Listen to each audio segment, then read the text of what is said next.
Next తో IT job పక్కా 5 lakhs challenge programme లో చేరండి. కేవలం 100 రోజుల్లో జాబ్ తెచ్చుకోండి.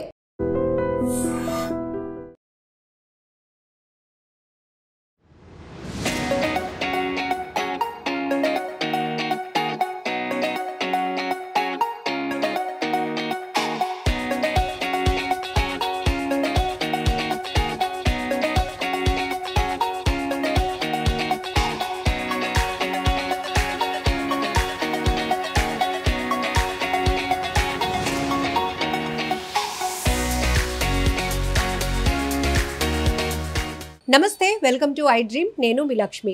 ప్రస్తుతం మనం విశాఖ వన్ టౌన్ కురుపం మార్కెట్లో ఉన్నటువంటి ఈ ఏరియాలో, వన్ టౌన్ ఏరియాలో బంగారం తయారు చేసే ఎవరైతే కళాకారులు ఉంటారో అక్కడ ఉన్నాము. బంగారం అనేది ఒకప్పుడు స్టేటస్ సింబల్గా ఉండేది. అమ్మో, మీ దగ్గర ఇంత బంగారం ఉందా, మీరు చాలా గొప్పోళ్ళు, మీకు తిరిగే లేదు అని అనుకునే మాట నుంచి ఇప్పుడు బంగారం కొనుగోలు ఎలా ఉందంటే ఒక నిత్యావసర వస్తువులా మారిపోయింది. సో బంగారం ప్రియులు పెరుగుతున్న కొద్దీ బంగారానికి డిమాండ్ అంతకంతకు పెరుగుతోంది. అదే రేంజ్లో బంగారం ధరలు కూడా రికార్డు స్థాయిలో పెరుగుతూ ఉన్నాయి. సో అయినప్పటికీ కూడా కొనుగోలుదారులు ఏమీ తగ్గట్లేదు, తగ్గేదేలే అంటూ బంగారం ఎంత కొంటే అంత స్టేటస్, అంతగా మనం అలంకరించుకోవచ్చు, అంతగా పెట్టుబడి అని ఒక భావన ప్రతి ఒక్కరిలో పెరుగుతోంది. ఎంత కష్టపడినా ఈ మాత్రం అనుభవించకపోతే ఇంకేంటి, ఇదే కాన్సెప్ట్తో ప్రతి ఒక్కరూ బంగారాన్ని ఇష్టంగా కొనుక్కోవడానికి ఇష్టపడుతున్నారు. మరి మనం ఒకప్పుడు ఒక ముక్కు పొడక కుట్టించుకోవాలన్నా, చిన్న పిల్లలకి చెవులు కుట్టించాలి అన్నా స్వర్ణకారుల దగ్గరికి వెళ్ళేవాళ్ళం. మేళ తాళాలతో వెళ్ళి సాంప్రదాయంగా దానికి ఒక ముహూర్తం పెట్టుకొని వాళ్ళని గౌరవించుకొని అలా చెవులు కుట్టించటమో, ముక్కు కుట్టుకోవటమో, లేకపోతే పెళ్ళికి కానీ శుభకార్యాలకి ఏవైనా ఆర్నమెంట్స్, ఆభరణాలు తయారీకి ఆర్డర్ ఇవ్వడానికి కూడా ముత్తైదువులందరూ కలిసి వెళ్ళేటట్టుగా చాలా ఇంపార్టెన్స్ ఇచ్చి వెళ్ళేవారు. కానీ ఇదంతా ఒకప్పుడు. ఇప్పుడు ఇలా కొనాలి అనుకుంటే కనుక మనం అలా వెళ్ళి షాప్కి వెళ్ళి కొనుక్కొని తెచ్చేసుకుంటున్నాం. మరి కొనుగోలు చేయడానికి వెళ్ళిన మనకి ఎంతవరకు నాలెడ్జ్ ఉంటుంది? కొన్ని షాపులు చెప్తూ ఉంటాయి, మా దగ్గర తరుగు లేదు, మజూరీ లేదు, లేకపోతే స్పెషల్ డిస్కౌంట్స్ ఇస్తున్నాం, వాళ్ళకన్నా మేము చాలా తక్కువగా ఇస్తున్నాం, విఏ ఏదైతే ఉందో 9% నుంచి ఇస్తున్నామని. మరి ఇన్ని వేరియేషన్స్ ఎలా వస్తున్నాయి? వాళ్ళు ఇవ్వగలిగేది వీళ్ళు ఎందుకు ఇవ్వలేకపోతున్నారు? ఇలా మనకి చాలా డౌట్స్ ఉంటాయి. కొంతమంది పూర్తి నాలెడ్జ్తో వెళ్తారు, కొంతమంది బంగారంకి కొనడానికి వెళ్ళామా, కొనుక్కున్నామా, వచ్చేసామా అన్నట్టు వెళ్తారు.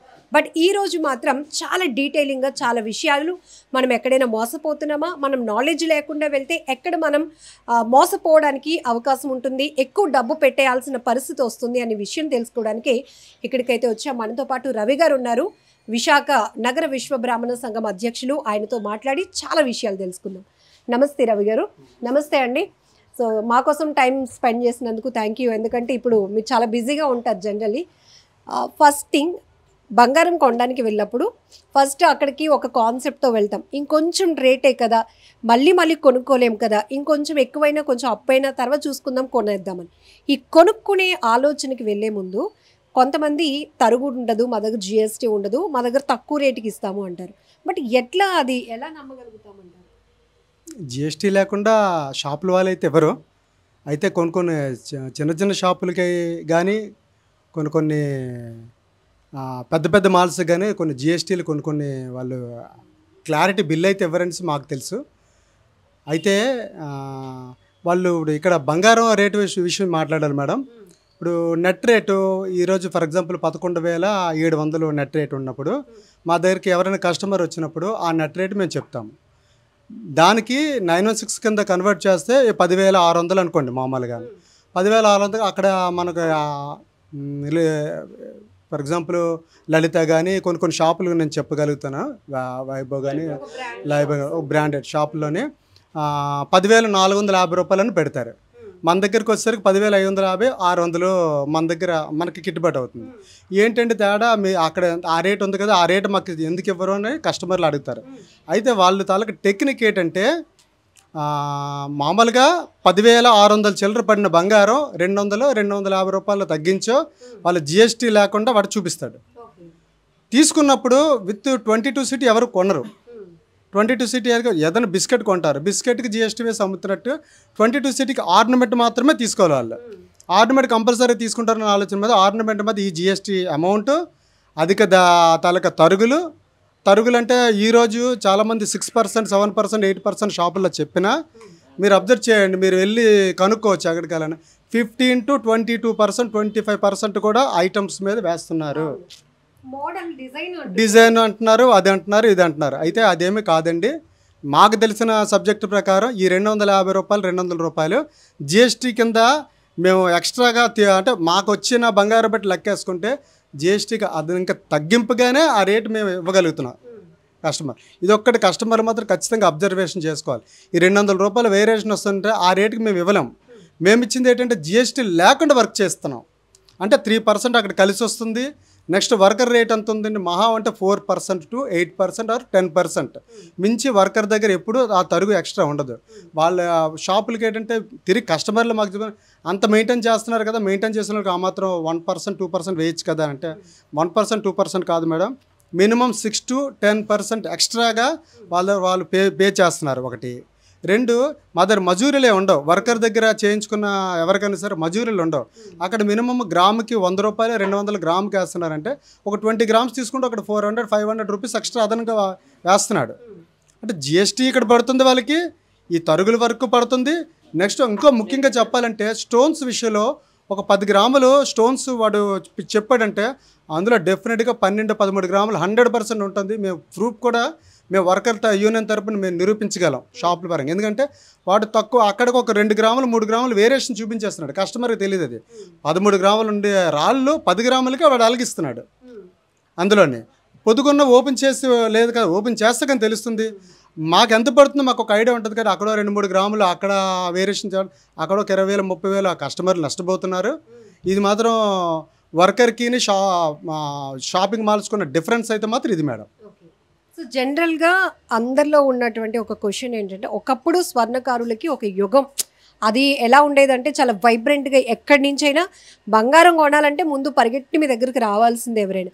బట్ ఇప్పుడు ఆ ట్రస్ట్ అనేది కళాకారులు ఇవ్వలేకపోతున్నారు, స్వర్ణకారులు ఇవ్వలేకపోతున్నారు. అక్కడ ఒక మోసం జరుగుతుంది. అదే షాప్కి వెళ్తే వాళ్ళు బిల్ ఇస్తారు, దేనికి ఏంటి పర్సంటేజ్ అనేది అక్కడ నెంబరింగ్తో సహా ఉంటుంది. వాళ్ళు మేము నమ్ముతాం. మళ్ళీ ఒకవేళ దాన్ని రిటర్న్ చేసినప్పుడు కూడా మనకి ఆ రేటు కడుతున్నారు. బట్ మేము నేరుగా వచ్చి మీ దగ్గర చేయించి కూడా మాకు బిల్లు కూడా ఉండటం లేదు. అండ్ 916 KDM హాల్ మార్కు కూడా మీరు ఇవ్వరు అనేది ఇప్పుడు ప్రతి ఒక్కరిలో వినిపిస్తున్నటువంటి ప్రశ్న. దానికి తోడు మీ దగ్గర తయారు చేయించుకున్న గోల్డ్కి షాప్స్లో నేరుగా కొన్న వాటికి కూడా డిజైన్లు కావచ్చు, షైనింగ్ కావచ్చు, వేరియేషన్స్ ఉన్నాయని అంటే నేను జనరల్ పబ్లిక్గా అడుగుతున్నాను. అంటే ఇప్పుడు షాపుల్లోని ఎనీ డిజైన్ ఇక్కడ తయారై వెళ్ళినవే. 1 టౌన్ కుర్బా మార్కెట్ అయితే కాదు, వర్కర్ దగ్గర నుంచి వెళ్ళినవే. వర్కర్ చేయకుండా డిజైన్ రాదు. ఎనీ డిజైన్ నెట్లో ఉన్న డిజైన్స్ కస్టమర్ చూపించినా చేసే పరిస్థితి ఇక్కడ ఉందండి. అయితే మీరు ఇంకా ఎంత లేట్ అన్నారండి? అంటే మీరు బిల్లు అది ప్రొవైడ్ చేయరు కాబట్టి ఆ కోణంలో షాప్స్కి అప్రోచ్ అవుతున్నాము. ఇప్పుడు ఒకప్పుడు అంటే ఓన్లీ స్టాంప్స్ వేసి మా వర్కర్ తాలూకా సిగ్నేచర్ పెట్టి ఇచ్చేవాళ్ళం. ఇప్పుడైతే హాల్ మార్కు ఇక్కడ అన్ని హాల్ మార్క్ సెంటర్స్ ఉన్నాయి. కాంప్లెక్స్ దగ్గర ఉంది, మన 1 టౌన్ మహాలక్ష్మి కాంప్లెక్స్ దగ్గర ఉంది. అయితే హాల్ మార్కు సర్టిఫికేట్ వాళ్ళు ఇస్తారు ఎవరో తెలియదు, కానీ మేము సర్టిఫికేట్ ఇస్తాము. 916 హాల్ మార్క్ పక్కాగా 92 ఉన్నట్టు సర్టిఫికేట్ ఇస్తాము. అందులో స్టాంప్ పరంగా హాల్ మార్క్ స్టాంప్ పడుతుంది. 92 గ్యారంటీ. వస్తువులు రిటర్న్ అంటున్నారు చూసారా, మా దగ్గరకు వస్తే సేమ్ టు సేమ్ ఏ వస్తువులు మేము తయారు చేసామో ఆ వస్తువులు తీసుకొని క్యాష్ ఇవ్వడానికి కూడా మేము సిద్ధం. కానీ షాపుల్లో క్యాష్ ఇస్తారా? ఎవరు ఎలాగిస్తారు? వస్తువులు తీసుకోండి మేము రీప్లేస్మెంట్ ఇస్తామని అంటారు. అంటే దాంట్లో ఉన్న ఈ మళ్ళీ ఎక్స్ట్రా తరుగులు వాళ్ళకి పడతాయి కదండి. వర్కర్కి అక్కడ డిఫరెన్స్ అయితే మాత్రం వాళ్ళు తిరిగి మాకు వస్తువులు సేమ్ 916 తయారీ ఐటమ్స్ మేము తయారు చేస్తాం. అంటే ఏ వర్కర్ దగ్గరికి ఆ వర్కర్ దగ్గర తయారు చేసే ఐటమ్ మీ దగ్గర తయారు చేస్తాం, మీరు నాకు ఇచ్చానంటే మార్కెట్ రేటు మీద 50 రూపాయలు, 100 రూపాయలు మార్జిన్ ఉంటుంది. ఏదైతే కరిగినప్పుడు పోతుంది కాబట్టి ఆ మార్జిన్ తగ్గించి స్పాట్లో వాళ్ళకి 100% అమౌంట్ కానీ బంగారం కానీ ఇవ్వడానికి మా వర్కర్స్ ఇప్పుడు సిద్ధమే. ఇప్పుడు గోల్డ్ షాప్స్లో బంగారం ఎక్స్చేంజ్ అనేది అక్కడ బెనిఫిట్ అంటారా? నేరుగా మీరు దగ్గరకు వచ్చి అలా మనకి అత్యవసరంగా ఉంటే అమ్ముకునే పరిస్థితి ఉంటుంది. అలాంటి సందర్భంలో కూడా ఇది ఎక్కడ అమ్మితే మనకి రూపాయి ఎక్కువ వస్తుంది, ఎందుకంటే అవసరం నిమిత్తం అమ్ముతారు కాబట్టి రూపాయి ఎక్కువ వచ్చే దగ్గరికి కస్టమర్ వెళ్తారు. సో మీ సజెషన్ ఏంటి? మంచి పాయింట్ మేడం, చాలా మంచి పాయింట్. తెలుసుకోవాల్సిన విషయం కస్టమర్లు. ఇప్పుడు 10,500 అంతా మేము రేట్ ఉంది ఇక్కడ, 10,500 రేటు ఉంది.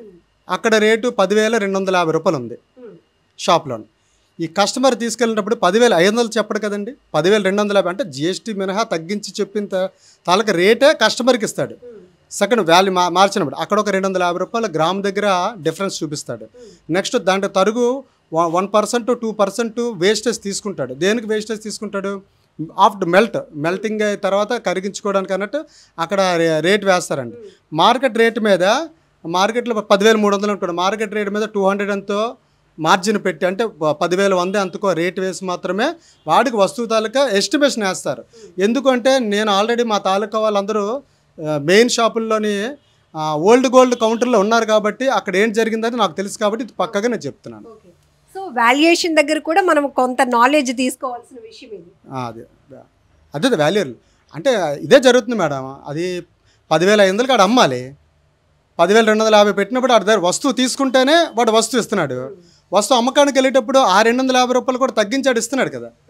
ఇప్పుడు 10 గ్రాముల వస్తువు అండి, ఒక ఒక ఒక ఒక వాల్యుయేషన్ వచ్చింది అనుకోండి, 10,500 అంత వాల్యుయేషన్ వచ్చింది అనుకోండి. మామూలుగా ఇది ఒక గ్రామ్ వస్తువు 10,500 వచ్చింది అనుకోండి, 10,250 అంటే అక్కడ ఒక 250 రూపాయలు అడిగి పోయినట్టు. నెక్స్ట్ ఈ ఐటమ్ ఏంటనేది దాంట్లో స్టోన్సో ఏంటో చూసుకొని అది మైనస్ చేస్తాడు. మైనస్ చేసే ఆడు వాల్యుయేషన్ వేస్తాడు, ఎంత మీకు వస్తుంది. అది కూడా ఆడు అమౌంట్ ఇవ్వడు, వస్తువు తీసుకుంటే దాంట్లోనే వాడు క్యాష్ అయితే షాపులో ఎట్టి పరిస్థితులు ఇవ్వరు. సో బంగారం షాప్లో స్టెప్ ఇన్ అవ్వగానే అడుగు పెట్టగానే ఎటు చూసినా దగదగ్గలుగా మెరిసిపోతూ ఉంటాయి. సో ఇప్పుడు అందరికీ అభిరుచులు కూడా పెరిగాయి, ఇంట్రెస్ట్ ఏంటి ప్యాషనెట్గా జ్యువెలరీ కావాలని. బట్ చాలామంది కొంచెం పాత తరహా వాళ్ళైతే అందులో ఒక్క స్టోన్ కూడా వద్దు, ఎనామిల్ ఉన్నా కూడా ఇష్టపడరు, ప్లెయిన్ గోల్డే మనం కొనుక్కుందాం అక్కడే మనకి బెనిఫిట్ అనుకుంటారు. కొంతమంది డిజైన్కి ప్రయారిటీ ఇచ్చి స్టోన్ కూడా తీసుకుంటారు. ఏది బెటరు అంటారు? మేమైతే సజెషన్ చేయడం స్టోన్ ఐటమ్ తీసుకోవద్దే అంటాం. ఒకవేళ స్టోన్ ఐటమ్ తీసుకోవాలనుకుంటే అక్కడక్కడ కానీ గోల్డ్ షాప్ వాళ్ళు చెప్తారు కదండి, మీకు స్టోన్ ఐటమ్ ఉన్నా మేడం డిజైన్ బాగుంది బట్ స్టోన్ కాస్ట్ వేరే వేస్తాం, గోల్డే మనం క్యాలిక్యులేషన్ చేస్తామని వాళ్ళు చెప్తారు. దానికే చెప్తాను, ఒకవేళ అదే ఇంచుమించుగా ఒక 20 గ్రామ్స్ 2 తులాస్ ఐటమ్ ఉందనుకోండి, దానికి ఒక 8 గ్రాములు రాళ్ళు పడ్డాయి అనుకోండి స్టోన్స్, 8 గ్రామ్స్ ఎంతో వాడు లెక్క ప్రకారం వాడు 6 గ్రామ్సే పడేస్తాడు అందులో. ఈ 2 గ్రామ్స్ అక్కడ మన తరుగులో అంటే ఇది. నెక్స్ట్ స్టోన్ కాస్ట్ వేస్తాడు. స్టోన్ కాస్ట్ ఏంటంటే ఇక్కడ మన మార్కెట్లో ఒక 2,000 3,000కి వచ్చిన స్టోన్స్ వాడు 10-12,000 అంతే వేస్తాడు మినిమం. సేమ్ క్వాలిటీ అక్కడ ఉన్న క్వాలిటీ, ఆ క్వాలిటీ సేమ్ మనం తీసుకుంటే అక్కడ 2,000 3,000 నుంచి మన దగ్గర పడదు. అక్కడ ఒకటి కస్టమర్ నష్టపోతాడు. అందుకే స్టోన్ ఐటమ్ వద్దు అనడానికి కారణం అదే. ప్లెయిన్ ఐటమ్ అనుకోండి వాడికి నెట్ ఏ క్వాలిటీ ఉందో ఆ క్వాలిటీ ప్రకారం వాడికి వస్తుంది కాబట్టి బెటర్. కానీ చిన్న చిన్న స్టోన్స్ ఉంటే తీసుకోవాలనుకుంటే చిన్న చిన్న ఎనామిల్స్ ఒకప్పుడు నేను చెప్పానండి, ఎనామిల్స్ లోతుగా ఉండేవి ఒకప్పుడు. ఇప్పుడు ఎనామిల్స్ అంతా పల్చగా వేస్తున్నారు. జస్ట్ పెయింటింగ్ వర్కులున్నా మీకు అంత నష్టపోరు కస్టమర్లు. లైట్ ఎనామిల్ ఉన్నా అంటే అసలు తీసుకోవాల్సిన పని అయితే లేదు. ఒకవేళ అలాగే ఎనామిల్ కొంచెం షో కావాలంటే ఒక 1/2 గ్రాములోని పోయినా పర్వాలేదు అనుకున్నప్పుడు తీసుకోవచ్చు. సో ఇట్లా ఇక్కడ గోల్డ్ కానీ స్టోన్ వర్క్ ఉన్న దగ్గర కొంత మనం నాలెడ్జ్ తీసుకోవాలి 100%. ఒకప్పుడు ప్రతి విషయంలో ఇంట్లో ఏదైనా ఒక శుభకార్యం జరిగితే ఒక పద్ధతి, ఒక ముహూర్తాలు పెట్టుకోవడం, లేకపోతే సాంప్రదాయంగా నలుగురికి చెప్పుకోవడం, ఆ సంతోషాన్ని అందరితో పంచుకోవటం. ఇలా చూస్తే కనుక ఇంట్లో ఒక పెళ్ళి కుదిరింది అంటే మొట్టమొదటగా ఆ ఫ్యామిలీ మెంబర్స్ ముందు ముహూర్తం పెట్టడానికి పంతులు గారి దగ్గరికి పరిగెట్టేవారు. ఆ తర్వాత బంగారం కొనుగోలు కావచ్చు, మంగళసూత్రాల తయారీ కావచ్చు, తాడుకు సంబంధించి ఇలా స్వర్ణకారుల దగ్గరికి వచ్చేవాళ్ళు. వీళ్ళు ఎంతో నిష్ఠతో అవన్నీ తయారు చేసి ఇవ్వటం చాలా. ఎందుకంటే ఒక జీవితం ఇద్దరు వ్యక్తులు ఒకటి కాబోతున్నారు కాబట్టి ఇక్కడి నుంచే అది మొదలు కాబోతోంది కాబట్టి చాలా అంటే ఎన్నో పద్ధతులు పాటించే పరిస్థితి ఉండేది. ఇప్పుడు పెట్టుడు ముహూర్తాలు చూస్తున్నాం, ఇన్స్టెంట్గా ఇలా పలానా డేట్లో మనం పెళ్లి ముహూర్తం ఫిక్స్ అయిందంటే ఇమీడియట్గా వెళ్ళి ఎప్పుడు పడితే అప్పుడే మనం చేతిలో డబ్బులు ఉండాలి కానీ గోల్డ్ షాపింగ్ కూడా చాలా ఈజీగా చేసుకోవచ్చు. కానీ ఒకప్పుడు పరిస్థితి చూస్తే కనుక వీళ్ళు ఆవేదన వ్యక్తం చేయడంతో పాటు సాంప్రదాయం అనేది ఒకటి కొనసాగింపు ఉండేది. బట్ ఇప్పుడు అది తగ్గిపోతూ ఉండటం కూడా ఒక రకమైన ఆవేదన కలిగిస్తోంది అంటున్నారు. అసలు ఏంటి మంగళసూత్రాలు తయారు చేసినప్పుడు కానీ తాడు పేలటం అంటారు జనరల్గా అయితే. సో ఆ విషయంలో కూడా ఈ స్వర్ణకారులు ఎలాంటి జాగ్రత్తలు తీసుకునేవారు, ఎలా నిష్టగా చేసేవారు అడిగి తెలుసుకుందాం. రవి గారు, ఒకప్పుడు ఎందుకంటే మాకు తెలుసు, మా అమ్మమ్మ నానమ్మ వాళ్ళందరూ చెవులు ఎక్కడ పడితే అక్కడ ఎలా కుట్టించేస్తారు, మన ఆచార్య గారు ఉంటారు, వాళ్ళు ఉంటారు, అక్కడికి వెళ్ళాలి, మళ్ళీ చుట్టాలు ఉంటే బాప్పల్ని పిన్నుల్ని అందరినీ తీసుకెళ్ళి పిల్లల్ని ఒళ్ళో కూర్చోబెట్టి మామయ్య ఒళ్ళో చెవులు కుట్టించడం. సో మీరు అలా చేయి పెట్టినప్పుడు ఆ ముహూర్తం వల్ల ఆ పిల్ల ఒంటి మీద కూడా అనేక నగలు వస్తాయి, కొనుక్కునే కెపాసిటీకి, ఇలా చాలా విన్నాం మేము కూడా. బట్ ఇప్పుడు ఏమవుతుంది? సెంటిమెంటల్గా అయితే స్వర్ణకారుల దగ్గరికి, అంటే విశ్వబ్రాహ్మణ స్వర్ణకారుల దగ్గరికి వచ్చి చేయించుకున్న వాళ్ళు తాలూకా పరిస్థితులు ఏంటి ఇప్పుడు మేము ఒకప్పటి నుంచి తాత ముత్తాతల నుంచి చూస్తే మాత్రం చాలా చక్కగా ఉందని చెప్పచ్చు. ఈరోజు రెడీమేడ్ వ్యాపారం లాగా అయిపోయింది కదండి. ఇప్పటికీ కూడా చాలామంది స్వర్ణకారుల దగ్గరికి రావడం, ముఖ్యంగా మేము చెప్పవలసిన విషయం ఏంటంటే శతమానాలు తాళ్ళు. శతమానాలు తాళ్ళు అనేది ఏంటంటే మా స్వర్ణకారుడు, ఇంకా చాలామంది తెలియని విషయం ఇది, స్వర్ణకారుడు ఒక ఆసామి వచ్చి, అంటే ఒక ఫ్యామిలీ వచ్చి మా అబ్బాయి ఈరోజు అదే త్వరలో మ్యారేజ్ ఉంది, ఇలా శతమానాలు బెత్తాయింపుగా ముహూర్తం చూసుకొని వచ్చేవారు, ముహూర్తం ప్రకారం బెత్తాయించేవారు. ఈ స్వర్ణకారుడు కూడా ఏం చేసేవారంటే ఎంతో నిష్టగా తెల్లవారే లెగిసి ఒక మంచి ముహూర్తం చూసుకొని అవి ఆ కమ్మి దగ్గర నుంచి స్టార్ట్ చేసి ఆ రోజుగా అది కంప్లీట్ చేసేవాడు. ఒక చిన్న మైలు కూడా తగలకుండా అంత నిష్టగా దైవ పూజ చేసుకొని చేసేవారు ఒకప్పుడు స్వర్ణకారులు. అవి చాలా సక్సెస్ఫుల్గా మళ్ళీ వాళ్ళకి ఇచ్చినప్పుడు కూడా వాళ్ళు స్వయంపాకం తెచ్చి, అదే కస్టమర్ స్వయంపాకం ఇచ్చి అవి మేళతాళాలతో తీసుకొని వెళ్ళేవారు. ఆ సాంప్రదాయం ఇప్పుడైతే లేదు కదా. ఒకప్పుడు ఆ సాంప్రదాయం ఉన్నప్పుడు పెళ్ళిళ్ళు అన్నీ సక్సెస్ఫుల్గా జరిగేవి. చాలా సెంటిమెంటల్గా లెక్కేసుకుంటే స్వర్ణకారుడు ఎప్పుడైనా సరే ఏంటంటే వర్క్ చేసే ముందు శతమానాలు కానీ తాళ్ళు చేస్తున్నప్పుడు మాత్రం అవతలవాడు బాగుండాలని కోరుకుంటూ మేము చేస్తాం కాబట్టి, ఎక్కడెక్కడో చేసేయడం కాదు కాబట్టి తెల్లవారులేసి ఒకప్పుడు నూతుకట్ల మీద కూడా చేసి, నూతుకట్ల మీద కొన్ని నిష్ఠగా ఒక జస్ట్ ఇది వేసుకొని జస్ట్ ఒక లుంగి కట్టుకొని జస్ట్ పైజామా పెట్టుకొని పని చేసేవారండి. అక్కడికక్కడే వస్తువు అలాగా షేపింగ్ తెచ్చుకొని చేసేవారు. దానివల్ల ఆ పవరు, సూర్యోదయం పవర్ కానీ ఏదైనా పవర్ ఉండి వాడికి ఎంతో ఒక మంచి వాల్యుబుల్ ఉండేది. ఆ ముహూర్తాన్ని తీసుకొని వెళ్ళిన ఏదైనా సక్సెస్ఫుల్. ఇప్పటికీ కూడా కొంతమంది వస్తున్నారు, ఈ మధ్య రీసెంట్గా కొంతమంది ఇవన్నీ తెలుసుకొని వస్తున్నారు షాపుల్లో తగ్గించి. శతమానాల విషయంలో, తాళ్ళ విషయంలో కస్టమర్లకు చెప్పేది మేము ఒకటే, స్వర్ణకారుడి దగ్గరికి వచ్చి బెత్తాయించుకోండి, నిజంగా పిల్లల భవిష్యత్తు చాలా బాగుంటుందని మాత్రం మేమైతే చెప్తాము.